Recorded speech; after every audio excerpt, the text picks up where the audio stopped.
Welcome to World War I, the Great War that took the lives of 7 million civilians, one of the darkest moments in history, and now the newest setting for the Battlefield series. Battlefield 1 ditches modern times and chooses to rather show you one of the darkest moments in human history, with character vignettes that can be described as your great-grandfather's war stories come to life. It's chilling yet fascinating to see the world like this, now through the eyes of these fictional yet lifelike character stories. The Battlefield 1 campaign consists of 6 character stories showing you what different soldiers in different scenarios or settings had to face during World War I. It's a different approach to the traditional Battlefield campaign layout, but I must say I really love it. Even though all these characters are fictional, I couldn't really help but feel invested into their stories. It was like hearing someone who was actually there during the war tell me their story and then getting to experience it firsthand. What's really noteworthy is all the different locations you get to visit during the campaign. After all, this was a world war. It took place in many different parts of the world.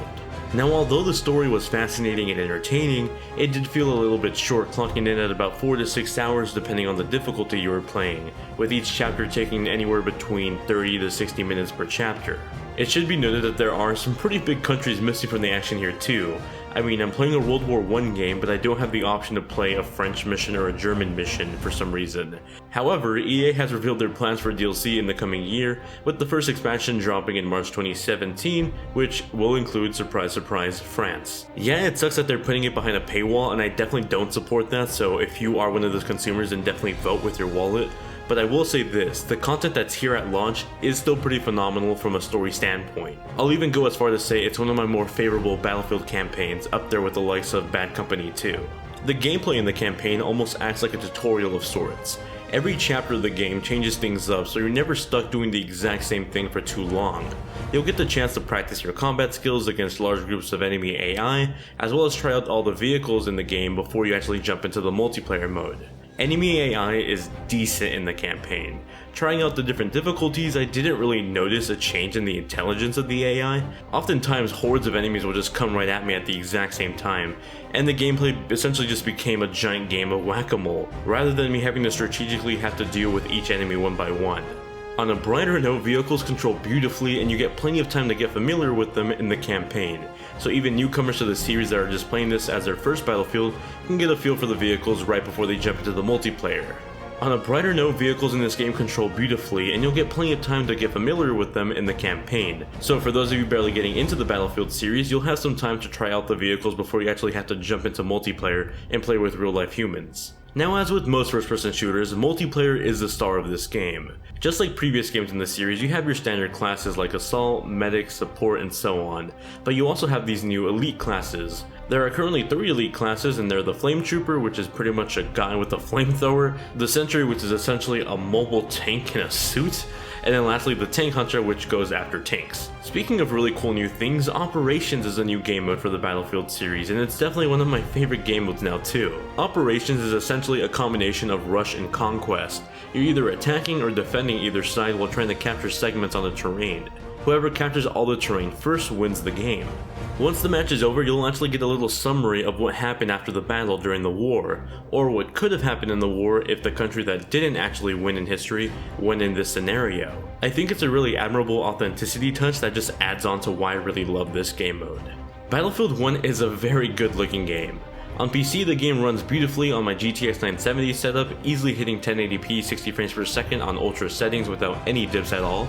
It's also a pretty good example of a well-optimized PC game at launch as compared to the other games that have come out this year so far. On consoles, both Xbox One and PS4, the quality does drop a notch as expected. The games target 60 frames per second on console while using dynamic resolution to achieve that frame rate. However, there are still moments on the console where you'll experience some frame rate dips here and there.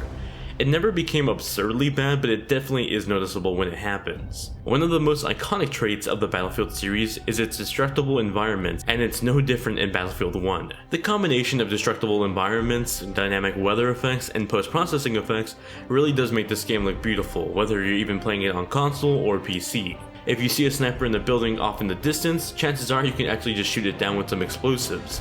Sometimes you'll begin a match early in the morning, and fog will cover up the battlefield, and slowly as time goes on during the match, the sun will peek through the fog, giving you a better look at the terrain you're on.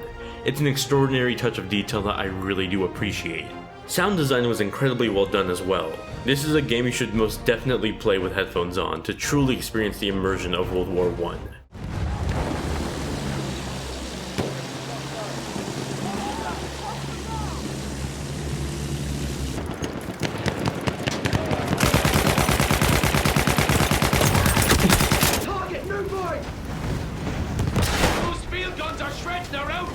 Look where that shot came from!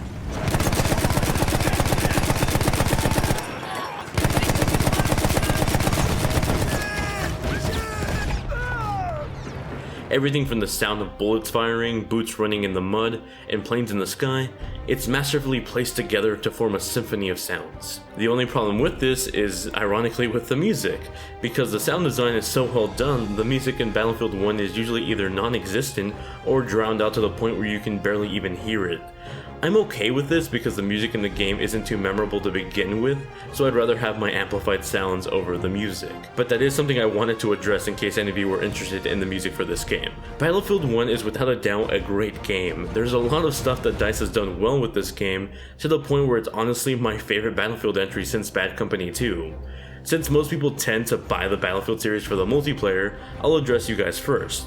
This is definitely worth picking up just for the multiplayer. Maps are beautifully designed and go well with both classic game modes and new game modes too. If you are truly only interested in this game for the campaign, I'd say wait for the DLC to come out and then get the game on sale while you're at it, because it just doesn't seem too worth paying $60 right now when the game is still only 4 to 6 hours long, plus there's still more content coming out in the future. And that does it for my review of Battlefield 1 on PC, Xbox One, and PS4. Thank you all very much for watching this review. As with all my videos, if you have any questions or concerns, feel free to let me know in the comment section below, or better yet, on Twitter. If you enjoyed this video, consider subscribing for more content just like this, and I'll catch you all in the next one.